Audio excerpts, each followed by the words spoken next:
الله صلى الله عليه وسلم بحديث عن سيدنا طارق بن شهاب رضي الله عنه قال أول من قدم الخطبة قبل الصلاة مروان فقام رجل فقال لمروان خالفت سنة فقال يا فلان ترك ما هنالك فقال أبو سعيد الخدري رضي الله عنه أما هذا فقد قضى ما عليه سمعت رسول الله صلى الله عليه وسلم يقول من رأى منكرا فلينكره بيده ومن لم يستطع فبلسانه ومن لم يستطع فبقلبه وذلك أضعف الإيمان. Diriwayatkan daripada Imam At-Tirmizi daripada Sayyidina Tariq bin Shihab radhiyallahu anhu, katanya awal orang yang mendahulukan khutbah sebelum salat ialah Marwan. Maka bangun seorang lelaki dan maka katanya bagi Marwan, menyalahi engkau akan jalan Nabi sallallahu alaihi wasallam. Maka katanya li Marwan, wahai fulan, sudah ditinggalkan orang barang yang di sana. Maka Abu Sa'id Al-Khudri radhiyallahu anhu berkata, adapun ini maka sesungguhnya telah sudah barang yang atasnya telah aku dengar daripada Nabi sallallahu alaihi wasallam bersabda ia, sesiapa yang melihat ia akan mungkar, maka hendaklah ingkarkan akan dia dengan tangannya. Dan sesiapa yang tiada kuasa dengan tangannya, maka dengan lidahnya. Dan sesiapa yang tiada kuasa dengan lidahnya, maka dengan hatinya. Dan demikian itu selemah-lemah amal dan iman. Hadis riwayat Imam At-Tirmizi, hadisun hasanun sahih. Sadaqallahul azim wa sadaqa rasulul karim. Muslimin muslimat yang dimuliakan oleh Allah Subhanahu wa taala, bersyukur kita kepada Allah bagi menyambung lagi bacaan kitab Baharul Mazi pada jilid yang ke-15, di mana kita telah pun sampai pada masalah yang ke-55 mengenai perkara-perkara mungkar yang wajib dicegah ke atas setiap orang yang beriman kepada Allah Subhanahu wa taala. Apakah makna bagi perkataan mungkar? Mungkar ini maknanya perkara yang menyalahi syarak.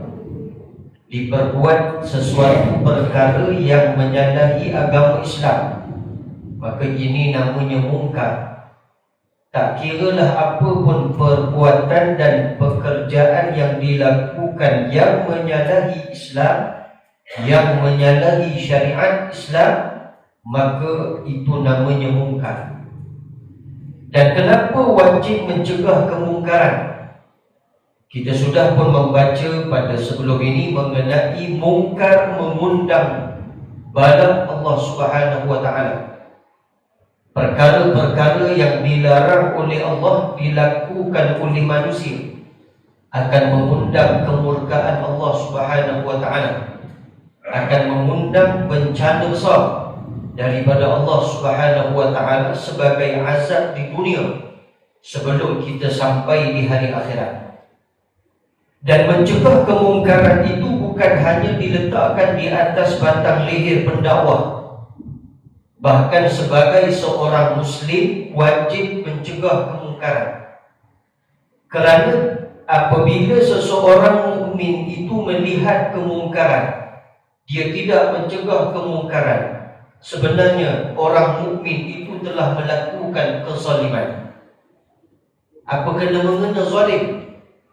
Berbalik kepada satu hadis Nabi SAW, mafhumnya, apabila kita di hari akhirat esok ditimbang segala amal yang telah kita lakukan di dalam dunia.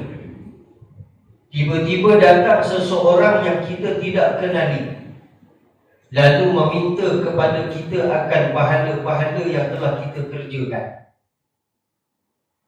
Kita tanya pula kepada si fulan, siapa kamu? Aku tak kenal kamu. Kata si fulan ini, akulah orang yang dahulunya kamu melihat aku berbuat mungkar dan kamu tidak mengambil tanggungjawab. Kamu telah menzalimi aku, maka hari ini aku tuntut bayarannya dengan bayaran pahala. Ini mafhum daripada hadis. Maksudnya, melihat orang yang berbuat yang salah atau yang menyalahi syariat, dan kita tahu perkara itu salah dan mungkar, tetapi kita tidak mengambil tanggungjawab, kita tidak mencegah, kita tidak menghalang dia daripada berbuat perkara yang mungkar. Itu satu perbuatan zalim yang di akhirat esok dia datang kepada kita menuntut pahala yang telah kita kerjakan di dalam dunia. Orang sebut zalim ni makna menindas. Tak, menindas tu menindas tak, itu pada bahasanya. Tetapi zalim itu sampai tahap itu, bila kita melihat sesuatu perkara yang mungkar, kita tak mengambil tanggungjawab, kita tak mencegah, kita tak menghalang, kita tak menegur, maka perbuatan itu menjadikan kita muflis di hari akhirat esok. Bahkan yang lebih parah, bila kita sudah membayar pahala kita yang kita bawa pun tak cukup. Pahala solat, pahala puasa, zakat, sedekah dan segalanya tak cukup, maka diambil pula dosa orang itu, ditimpakan pula ke atas kita. Itulah orang yang muflis di hari akhirat. Maka kewajipan mencegah kemungkaran itu ke atas setiap orang mukmin, bukan ke atas badan-badan yang tertentu. Muslimin muslimat yang dimuliakan oleh Allah Subhanahu wa taala. Dan mencegah kemungkaran itu diajar oleh Nabi SAW dengan 3 perkara atau 3 cara. Cara yang pertama, seperti mana yang kita sudah pun membaca pada hadis yang lalu, iaitu mencegah dengan tangan sekiranya kita ada kuasa dan kemampuan untuk mencegah dengan tangan. Sekiranya kita tidak ada kuasa dengan tangan kita, barangkali tangan kita ni cacat, ataupun kita tak ada daya dengan tangan kita, maka sudah tentu Nabi sebut yang kedua, hendaklah cegah kemungkaran itu dengan lidah. Dengan lidah pun kita tidak ada kuasa. Ini kira orang yang ada kuasa, maknanya yang boleh, bukan orang yang boleh tapi sengaja buat tak boleh. Lain. Ada orang dia mampu cegah dengan tangan, tapi dia tak boleh buat, dia tak berusaha untuk mencegah dengan tangan. Ini dah berusaha pun tak boleh, maka hendaklah dia mencegah dengan lidah. Lidah pun dia tak ada mampu, maka Nabi sebut yang terakhir, cegah dengan hatinya, kerana dengan hati itu adalah selemah-lemah iman. Rahimahullah wa nafa'ana bi ulumihi fid darain. Nabi SAW bersabda, dan barang siapa yang tiada kuasa ia, tiada upaya mengubahkan kemungkaran dan melarangnya dengan memperhatikannya dengan tangannya, hendaklah ingkarkan dengan lidahnya. Jadi sebelum ni kita dah baca mengenai cegah dengan tangan. Tak ada ulang balik, pasal nanti sekarang kitab kita ni tak habis-habis. Maklumlah kitab ni tebal, jadi kalau dipatah balik satu-satu memang jam. Lagi pula ustaz dia bawa kitab, lagi jam. Tuan-tuan muslimin muslimat yang dimuliakan oleh Allah. Lalu kita masuk yang kedua, cara mencegah dengan lidah. Qala muallif rahimahullah wa nafa'ana bi ulumihi fid darain. Masalah yang ke-55, ingkarkan barang yang ditegah oleh Allah dengan mulut itu wajib, manakala telah lemah daripada ingkarkan dengan tangan. Bila jadi wajib mencegah kemungkaran dengan lidah, sekiranya dengan tangan tadi kita tak mampu. Maksudnya, dia bukan automatik terus kata lidah ni je, dah dia mesti mula dengan tangan dulu. Kalau tak ada daya dengan tangan, barulah kewajipan itu atau hukum wajib itu pada lidah. Dan pada lidah itu sekiranya tangan ni memang betul-betul tak mampu. Itu maksudnya. Sebagaimana perbuatan lelaki yang menegur dengan lidahnya ke atas Marwan seperti di dalam masalah yang ke-53 yang lalu. Seperti seorang laki-laki ini, bila mana Marwan bin Hakam, ini adalah Khalifah Umayyah, pada satu ketika dahulu, mereka atau Khalifah ini telah mengubah khutbah hari raya seperti khutbah hari Jumaat. Dibaca dia dahulu khutbah, kemudian baru solat hari raya. Sedangkan yang kita belajar di dalam syariat Islam, solat Jumaat itu berlaku setelah membaca khutbah, dan solat hari raya itu berlaku sebelum membaca khutbah. Tiba-tiba naik Marwan, dia kata kita kena ubah, baca juga macam hari Jumaat, khutbah dulu baru solat. Ini perbuatan mungkar. Sebab apa mungkar? Walaupun khutbah, ya khutbah ni mungkar pada sudut apa? Perbuatan itu menyalahi syariat.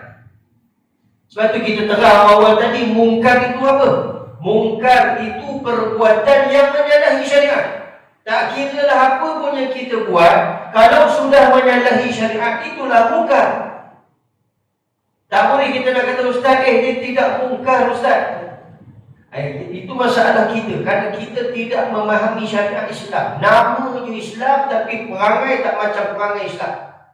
Itu yang seperti yang diberi taklimat kepada kami. Orang Islam ni, dia faham agama Islam ni hanya di masjid. Ustaz datang lambat, dia jaga mulut dia dalam masjid. Kan sini di Baghdad. Nak maki tak boleh dalam masjid. Dia jaga mulut dia elok. Habis kuliah, habis solat isyak, lepak kedai mama. Tengok tak ustaz tadi, udahlah datang lambat, berhenti pula lambat. Terkoyak mulut dia. Dia jaga mulut dia dalam masjid dia. Luar daripada masjid dia tak jaga. Maksudnya, masyarakat kita mengalami masalah. Masalah itu mereka memahami Islam hanya di dalam masjid surau. Keluar daripada masjid surau, jadi Islam dia. Dia tak jadi Islam, dia jadi Islam.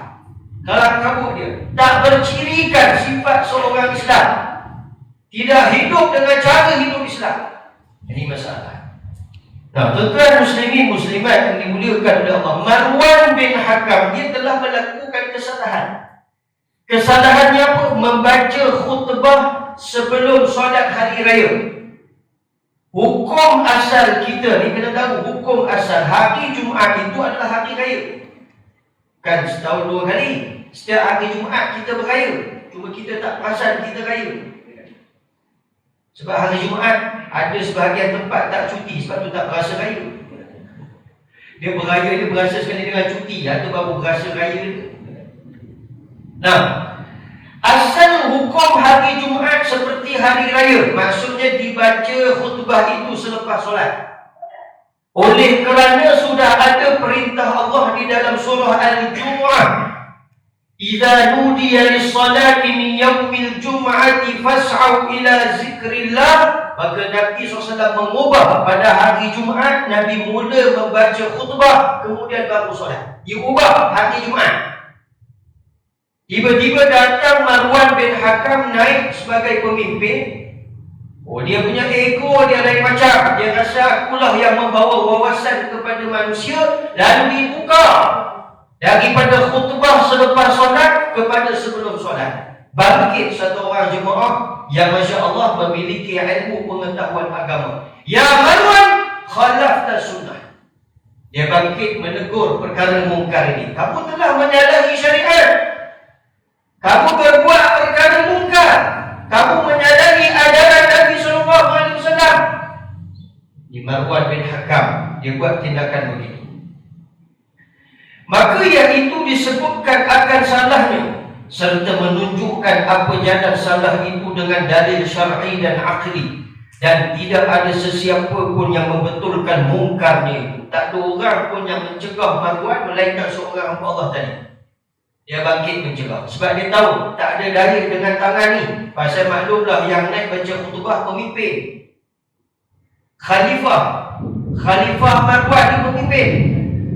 Jadi tak puas dia pun tegur kena mancung. Dia takut dia tak ada daya dengan tangan, maka dia tegur dengan dia. Dan perkara itu disokong oleh sahabat Nabi yang hidup pada ketika itu. yaitu Abu Sa'id Al-Khudri radhiyallahu anhu. Abu Sa'id Al-Khudri radhiyallahu anhu berkata, wahai Marwan, apa yang laki-laki ini sebut, dia telah menjalankan tanggungjawabnya. Dan aku telah dengar daripada Nabi SAW, sesiapa yang melihat kemungkaran itu hendaklah dicegah dengan tangannya. Kalau tak mampu dengan lidahnya, kalau tak mampu dengan hatinya, dan yang demikian itu selemah-lemah iman. Jadi laki-laki ini dapat sokongan. Pasal zaman tu tak ada orang jahil lagi. Zaman sekarang ni cakap sikit, hak jahil lebih daripada orang ni pula. Zaman sekarang beza, pasal kita cakap ikut nafsu, bukan cakap ikut ilmu. Muslimin, muslimat yang dimuliakan oleh Allah SWT. Masalah yang ke-56, ingkarkan dengan lidah itu wajib ia dengan syarat. Jangan ada mengubahkan dengan seperti, dicaci dengan kalam yang dicelanya, dengan kalam yang lucah, dan seperti dikatakan kamu itu orang fasik, dan bagi kamu orang jahat dan orang yang sangat kotor. Dengan syarat nak mencegah dengan lidah itu mesti berhati-hati. Sebab apa mesti berhati-hati dengan lidah? Kerana Nabi dah sebut tanda menjelang hari kiamat, lidah lebih tajam daripada pedang. Lidah ni lebih tajam daripada pedang. Takut dengan menasihati itu boleh membawa kepada peperangan yang lebih besar, boleh membawa tumpah darah. Kerana dalam Islam dia menjaga seluruhnya keharmonian. Kerana makna bagi Islam itu adalah salam, selamat, sejahtera, aman, makmur dan damai. Maka nak mencegah kemungkaran dengan lidah itu, pastikan pertama hujahnya betul. Oh, dia kata, Ustaz, tak betul ni, tak putih lagi, baru pukul 8. Contohkan dah pukul 9 tak putih lagi, kan? Ini tak boleh, Ustaz, ini menyalahi syariat. Dalilnya apa? Dia tak ada dalil. Jadi kita bila nak bagi teguran, pastikan yang kita cakap tu kita tahu apa yang kita cakap. Mesti ada nasnya, dalil aklinya, dalil daripada Quran dan hadisnya. Barulah kita boleh menegur. Kau boleh main tegur ikut dan kan? Kalau tegur ikut dan tanpa ada ilmu, itulah yang dikhawatiri oleh Islam, membawa kepada peperangan dan fitnah yang lebih besar. Kerana Nabi sebut al-lisanu fiha asyaddu minas sayf. Lidah pada ketika itu lebih tajam daripada pedang. Dan Nabi sebut macam tu, maknanya apa? Boleh jadi dengan teguran itu sampai jadi perang yang terlalu hebat. Jadi Nabi larang kita menegur ikut dan, ataupun kita melontarkan kata-kata yang ucap. Dah tentu bila mana kita tak ada ilmu, ucapan yang keluar itu kaburat kalimatan takhruju min afwahihim, kalimat yang sombong dan angkuh. Kalau orang yang tak ada ilmu bila dia bercakap, dia merasa dia hebat. Itu hakikat dia. Mulut kita ni bila keluar perkataan nasihat itu, nasihat yang menunjukkan bahawa oh, dia ni lebih pula, aku yang lebih besar daripada kamu kerana aku menasihati kamu. Oh, ni ada juga macam tu. Ada.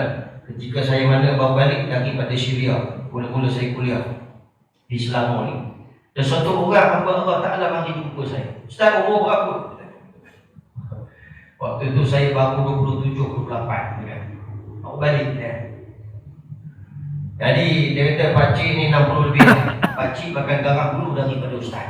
Oh, dia punya marah kan. Dia nak tegur Ustaz, suara kuat sangat tu.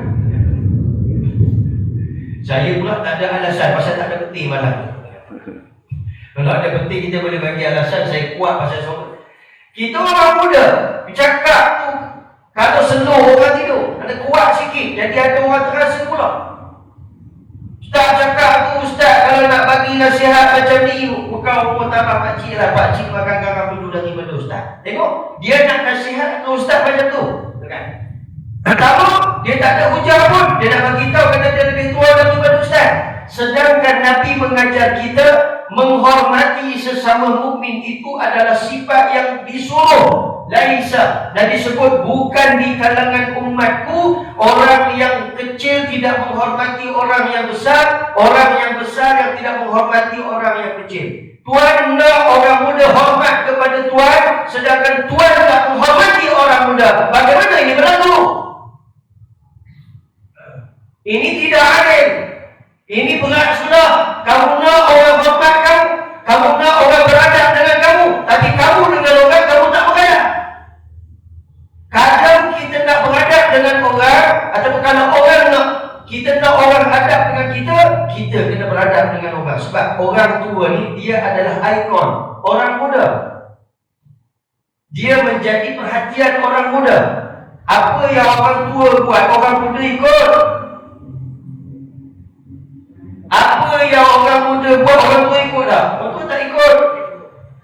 Kalau yang ikut juga, itu jenis tua tak story.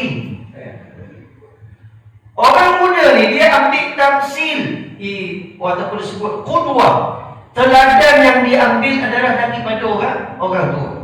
Jadi kalau orang tua tidak menunjukkan hormat mereka kepada orang muda, macam mana orang nak hormat kepada dia? Begitulah sebaliknya.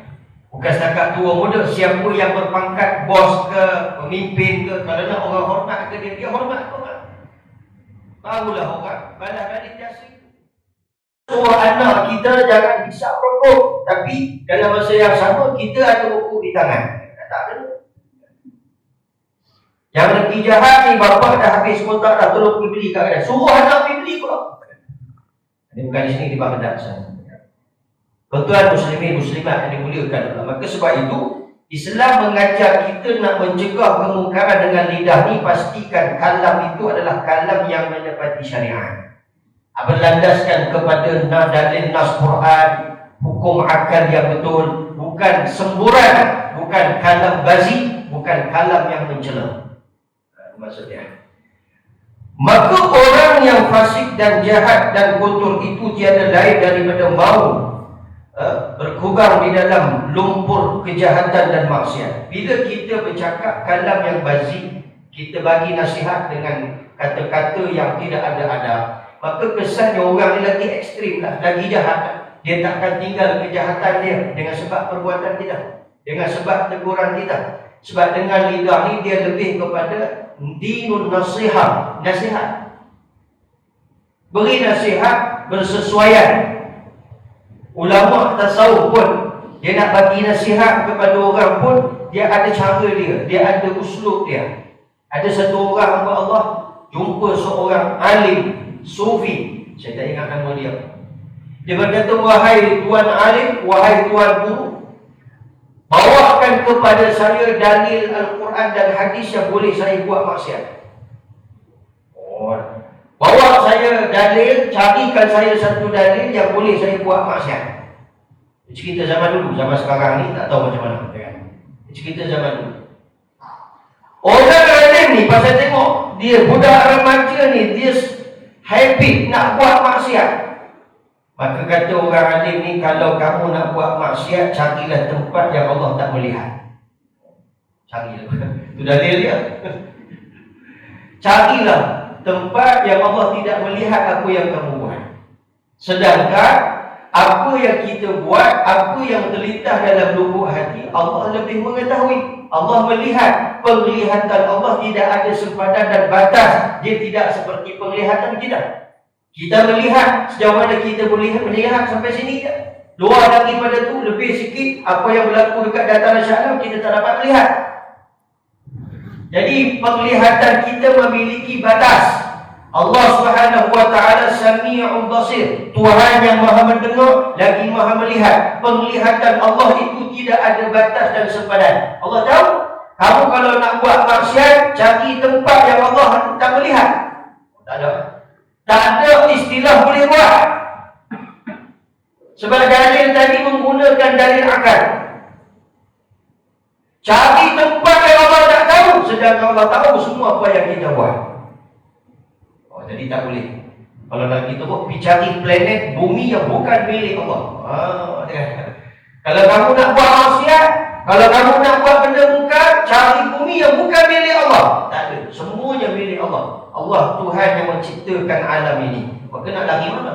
Artinya tidak boleh melakukan maksiat dan dosa. Itu dalil dia. Tuan-tuan muslimin muslimat yang dimuliakan Allah. Dan seperti dibangkiti tok neneknya daripada orang yang jahat dan hujah. Oh, dia kata, ni nenek moyang hang dulu punya teruk kan. Dia nak nasihat pakai lidah, tapi dia kata orang tua kamu dulu teruk juga macam kamu. Dia kata. Dia ungkit nenek moyang, kawan tu dah pakai lidah, jangan disebut balik. Jangan. Ini benda-benda macam ni bahaya dalam Islam jaga sumber. Sebab tu bila kita, apa pun, kalau kita nak baca khutbah pun bukan boleh direct kita pukul orang. Bukan boleh direct, oi, si budak, kau ni nenek moyang kau dulu dah sesat. Oh, tekan, tak boleh macam tu. Dalam khutbah itu ada kaedahnya. Sebab tu bila kita belajar kaedah membaca khutbah, awalnya memuji Allah, berselawat ke atas Nabi SAW, berpesan takwa, kemudian dimulakan dengan muqaddimah sughra. Muqaddimah sughra ni maksudnya apa? Tajuk yang kita nak bincangkan itu diberi muqaddimah yang ringkas. Kemudian diberi muqaddimah kubra yang lebih besar. Kemudian diberi al-wa'id, apa yang kamu buat, apa yang kamu akan dapat nanti di akhir akhirat, seksaan, ancaman daripada Allah Subhanahu wa taala dan Rasul. Kemudian penggolongan itu menyeru orang mukmin supaya meninggalkan maksiat, berbuat yang disuruh oleh Allah dan ditinggalkan perkara yang dilarang oleh Allah. Itu kaedah dia. Macam mana tuan-tuan buat kedah kerja? Tuan-tuan semua ahli office nak buat satu program, satu projek, mesti kena ada kertas saja, mukadimah dia, disertakan apa pengisian apa, ujung dia penutup. Penutup tu mudah-mudahan apa yang dirancangkan ini diterima oleh Allah, sempurna, berjalan dengan baik. Itu maksud dia. Dia bukan boleh semua dah. Jadi bahaya. Lidah ni lebih tajam daripada pedang. Silap-silap boleh jadi huru-hara dalam dunia. Nenek daripada orang yang jahat dan ucap, maka semuanya itu bukan memberi ia berhenti daripada maksiatnya dan jahatnya, bahkan menambah-nambah dan memberangsangkan dia kepada memperbuatnya lagi. Bila kita bagi teguran dengan cara begitu, bukan menyebabkan orang itu akan tinggalkan maksiat, dia lagi keras. Sebab manusia ni kalau sebut jangan, dia kena nak buat lagi. Kau siapa, aku siapa, kan? Orang kata jangan, tu dia nak buat. Jangan tidur, dia nak juga tidur dalam kuliah. Contoh, ada juga tu, orang kata jangan yang dia nak, pasal apa? Itu Iblis ni bila ada larangan, itu peluang dia. Seperti mana berlaku kepada bapa kita dan juga mak kita, Nabi Allah Adam dan Sayyidatina Hawa. Allah perintahkan kepada Adam dan Hawa, tinggallah kamu dalam syurga, makanlah, minumlah, buatlah apa yang kamu nak buat. Tiba-tiba Allah letak satu larangan, wala taqraba hazihi syajarah, jangan dekati pohon khuldi. Iblis bila dia tengok ada larangan itu, dia pun rancang rancangan itu. Dia ambil peluang. Bila dia ambil peluang, akhirnya Adam dan Hawa termakan hasutan iblis. Ya akhirnya Allah perintahkan kepada iblis, Adam dan seluruhnya, qul nahbitu minha jami'an, turunlah kamu semua daripada syurga. Dah kena murka Allah. Dia larangan tu jangan tu main iblis. Kalau jangan tidur, dulu ada orang tentu pesan jangan sebut jangan. Kalau perkataan itu iblis suka, kan? Cari perkataan yang bersesuaian. Bila sebut jangan, dia kira nak buat. Bagi tahu, ni air ni ada racun, kalau minum mati, dah selesai. Jangan minum, habis. Kalau jangan minum, batu dia nak minum. Orang kata jangan main judi, jangan main. Bagi tahu judi ni haram, siapa main judi masuk neraka. Itu kesedaran dia. Beza orang tua dulu kalau nak menasihati. Kalau dia jangan ni tak boleh, dia lagi nak buat. Dan mendatangkan beberapa fitnah lain lagi. Ini disebut oleh muallif kitab, bila kita berucap, kita bercakap, menegur itu dengan cara yang tidak ada adabnya, keluar perkataan-perkataan yang bazik, yang keji dan lucu, maka pastinya tidak membawa orang itu kepada kebaikan. Sebaliknya makin jahat, makin melampaui batas kejahatan. Ini disebut. Qala muallif rahimahullah wa nafa'ana bi ulumihi fid darain. Kita bagi dalam satu.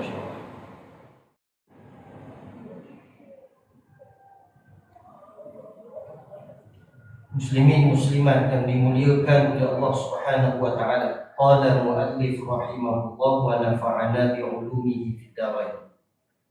Masalah yang ke-57. Ingkar dengan lidah dengan perkataan yang baik-baik itulah yang patut dikemukakan. Kerana setengah orang itu mau lembut hatinya dengan kata-kata yang manis dan ajaran yang lemah lembut, keluar dengan kalam dengan pujuk, dan keluar kalam yang manis yang menunjukkan kasih sayang. Dituntut dalam Islam ini bila kita nak mencegah kemungkaran dengan lidah, iaitu digunakan kalam-kalam yang baik atau perkataan-perkataan yang baik. Kerana dengan perkataan yang baik serta lemah lembut itu dan penuh kasih sayang akan menyebabkan orang tadi, bukan semua orang, mungkin ada sebahagiannya, mau mendengar akan teguran dan nasihat dan mau meninggalkan perkara yang menyalahi syariat. Penting. Sebab hari ini dengan lemah lembut pun orang dah boleh jawab macam-macam. Kan, mufti cakap 3 patah, yang jawab dalam media sosial berpatah-patah. Dia pusing, spin habis. 2-3 kalam diberi teguran, dibalas balik beribu-ribu dengan kata-kata yang akhirnya nak tunjukkan bahawa mufti yang salah. Ini yang berlaku kepada masyarakat kita. Sebab apa? Sebab ini salah satunya Allah sudah cabut rahmat. Allah cabut rahmat ke atas orang Islam di akhir zaman. Dengan hilangnya keberkatan ilmu, dengan hilangnya kasih sayang beserta dengan hilangnya sifat kemanusiaan yang sebenar. Sebab manusia ni dia jadi keadaannya sampai jadi nak gaduh dengan mufti, dengan ulama. Salah satu sebabnya hala tuju hidup. Kalau hala tuju hidup itu kerana Allah, masalah selesai. Sebab dalam Islam ni khilaf dia tidak memecah belahkan masyarakat. Kita kena faham. Itu dia punya orang kata poin yang paling jelas. Dalam Islam ni khilaf perselisihan pendapat itu tidak memecah belahkan masyarakat. Yang memecah belahkan masyarakat itu adalah hala tuju hidup. Ada orang yang hala tuju hidupnya kerana dunia semata-mata. Ada orang yang hala tuju hidupnya kerana Allah Subhanahu Wa Taala semata-mata. Sebab berlaku 2 pertemuan ini, akhirnya berpecah belah dalam masyarakat. Yang memikir dunia, yang alasan hidup kerana dunia, itulah fokus dia. Apapun dunia yang lebih utama daripada Allah SWT, maka sudah tentu akan ada pertemuan. Kalau khilaf, kita boleh ambil contoh. Kenapa wujudnya mazhab Maliki, Syafi'i, Hanafi, Hambali? Mereka berkhilaf. Imam Syafi'i, Imam Ahmad bin Hanbal berkhilaf, walaupun satu perguruan. Tapi tak menjadikan orang Islam berpecah belah. Sebagai contoh, Imam Asy-Syafi'i rahimahullahu ta'ala berkata, Bismillahirrahmanirrahim itu termasuk daripada surah Fatihah dan dibaca dengan kuat di mana solat maghrib, isyak dan subuh. Itu dalam mazhab Syafi'i. Tiba-tiba Imam Ahmad kata tidak, Bismillah adalah permulaan surah, bukannya ayat daripada surah Al-Fatihah. Maka dalam mazhab Imam Ahmad bin Hanbal atau Hanbali, dibaca Bismillah itu secara sir, secara perlahan.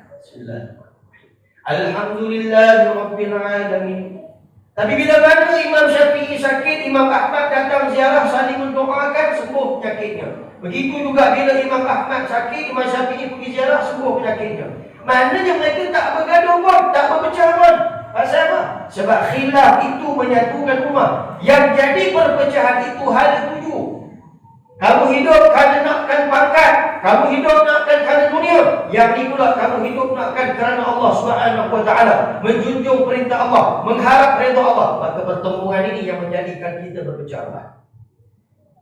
Tuan-tuan, gunakan manfaat lidah dengan sebaiknya, supaya dengan lidah tadi dapatlah kita memahami tentang ilmu, dapatlah kita memahami mana baik, mana jahat, mana dosa, mana pahala. Sebab tu ulama memberi pesan kepada kita semua, kalau nak menegur, sebab tanggungjawab bukan pada ulama aja. Tuan-tuan jangan tengok ulama je, tanggungjawab pada kita semua. Kita nak tegur anak kita, cara kita mendidik macam mana? Kita tak bagi anak kita ni buat macam perkara-perkara yang kita tak suka, berlemah lembut, ataupun kita ni orang kata ekstrim dengan anak kita. Jadi ada kesan, bukan tak ada kesan. Anak yang dididik dengan cara ekstrim ini, kesannya bila dia besar, dia sangat benci kepada ayah dan maknya. Dia lebih akrab dengan kawan. Itulah yang disebut oleh Nabi SAW menjelang hari kiamat. Dengan bapa dia tak suka. Dengan mak dia tak suka. Dia dengan kawan dia lebih akrab. Sebab tu dia suka keluar lah. Duduk dia rumah, mak bapak berperang. Bapak pula ekstrim. Gantung anak sampai pukul, sampai lebam, sampai separuh mati. Mana mahu si anak ni nak dengar kata-kata kita kalau begitu keadaannya. Dia ada sifat makhluk yang mesti kita kena belajar usul-usul dia.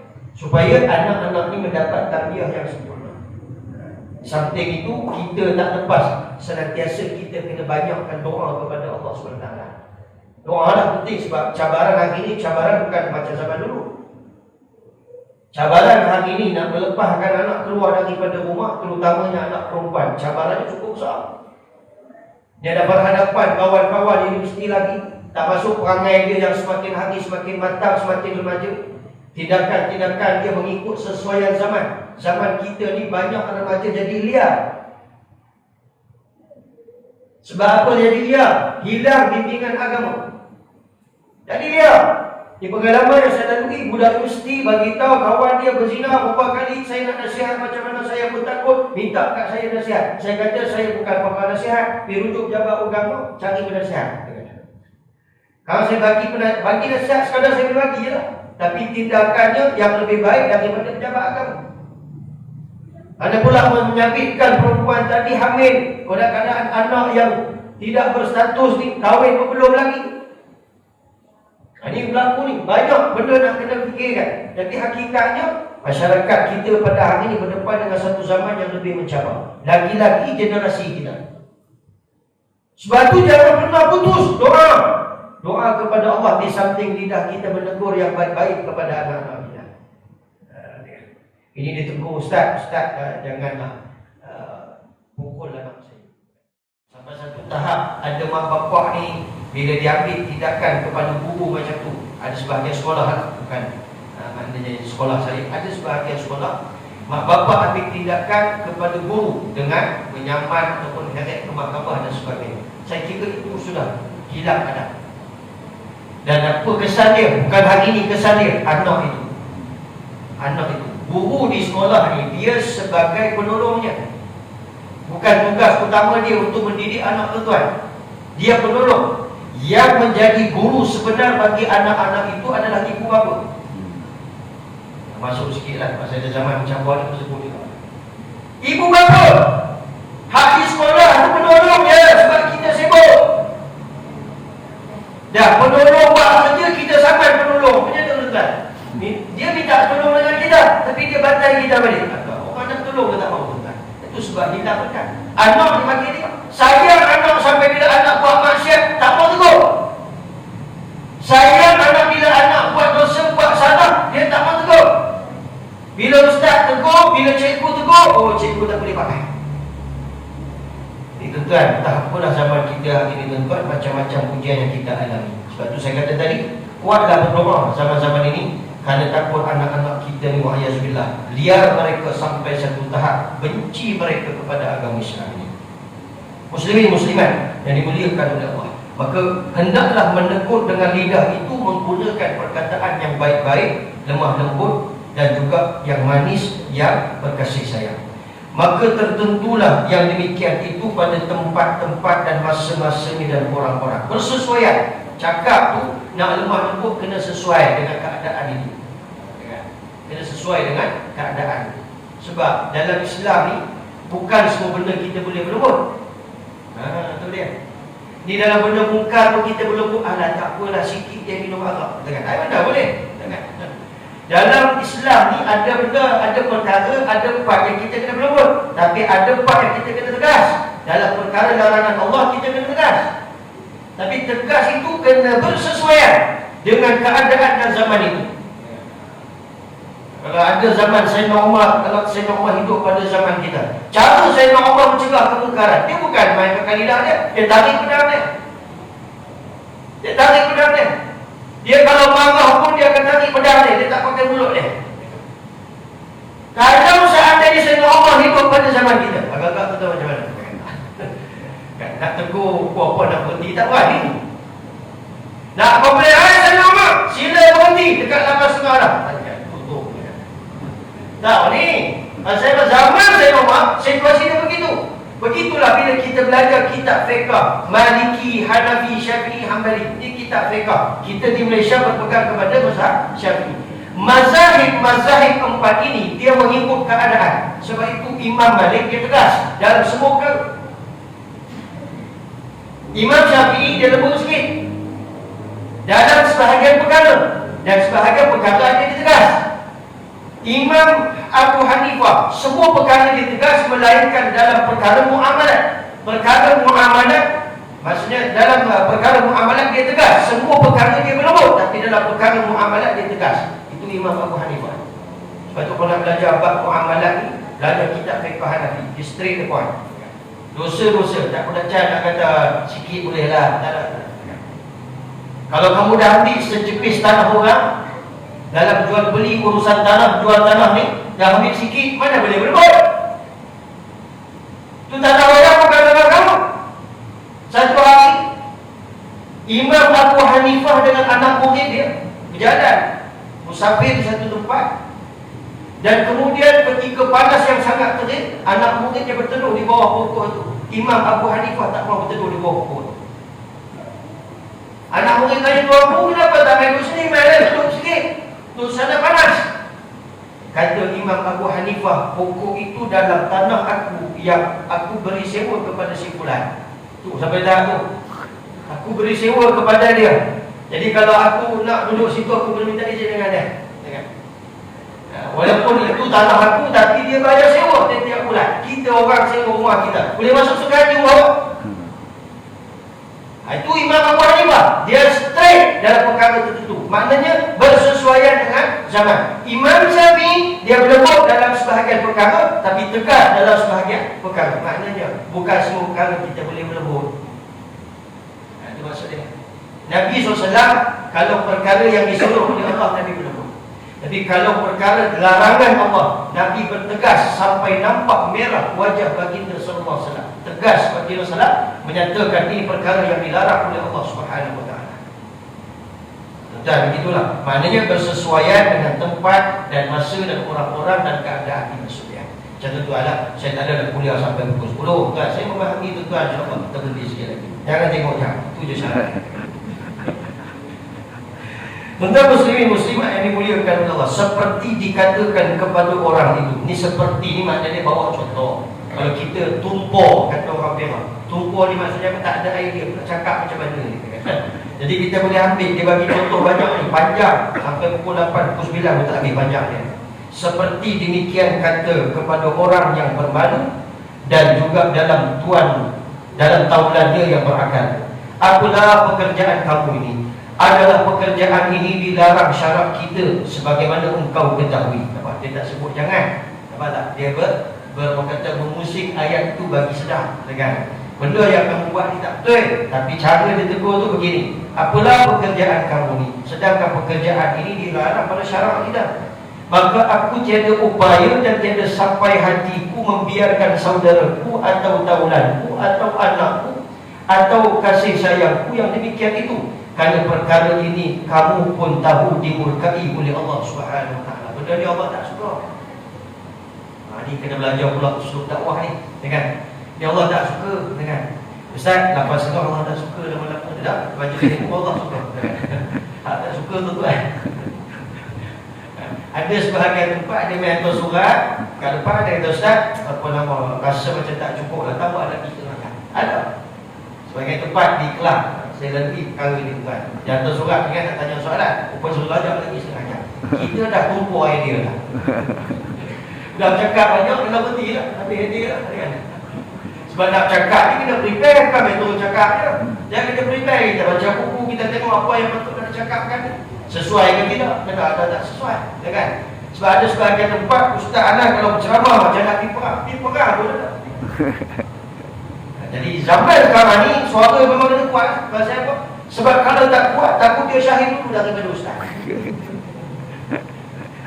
Jadi kena kuat sikit. Kuat tu bukan marah, dia jaga kita. Bukan semua perkara saya kuat, ada perkara yang kita perlahankan suara. Dia tak habis perlahan kan? Kalau tak habis lagi, kuatlah sikit kan? Takut sakit. Kitab tak ada tutup, orang dah tutup dulu. Bukakan kamu masuk di dalam perkara yang dimurkainya, dan kamu tahu kerja mungkar seperti ini menambah bala ke atas yang mengerjakannya, maka aku tiada suka turun bala kepada kamu, dan kamu tahu pekerjaan yang seperti ini adalah pekerjaan orang-orang yang kotor. Kerjaan yang tak bagus lah, tak elok, jangan buat lah. Itu senang saya tak dengar. Kalau kita buat nanti kita dimurkai oleh Allah dah. Zaman sekarang ni bila cakap lembut tak boleh juga. Ada satu ustaz dia bercakap lembut. Bila dia bercakap lembut, ustaz ni poyo pula. Ustaz tak poyo. Ustaz tu dah lembut lah, pun kena juga. Hak keras pun kena, hak lembut pun kena. Memang semua orang kena lah. Lagi kalau ustaz tak berhenti, memang lagi kena. Maka kamu itu bukannya asalnya orang yang kotor-kotor, bahkan orang yang mulia dan dihormati. Tidaklah layak kamu mau hapuskan nama kamu kepada busuk dan hina dunia, dan tidak turun rahmat Allah SWT ke atas kamu. Kita jangan biar nama kita ni hilang daripada rahmat Allah SWT. Nama kita, perbuatan kita, kehidupan kita biar ada di dalam rahmat Allah SWT. Sikit lagi jangan tengok. Tidaklah pula sampai hatiku melihat akan dikau diperbuat orang seperti orang yang tidak berharga.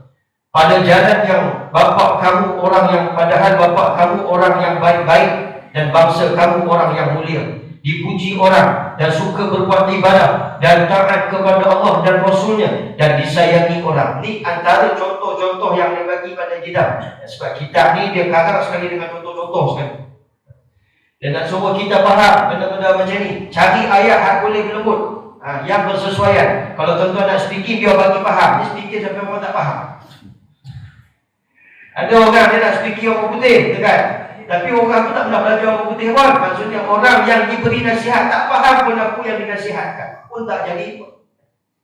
Jadi kitab ni kita ada bahasa Arab, tapi diterjemahkan dan dihuraikan mengikut bersesuaian dan juga keadaan kita. Dan dimurahkan oleh Allah SWT akan rezekinya, dan duduk di dalam orang-orang yang mulia dengan sukacita dan aman sejahtera. Maka kamu terbilang pula daripada orang-orang yang mengerjakan larangan Allah SWT itu. Segeralah tinggalkannya. Baiklah kamu mencapai barang yang dipuji oleh orang-orang yang besar dan ahli akal dan bijaksana. Buat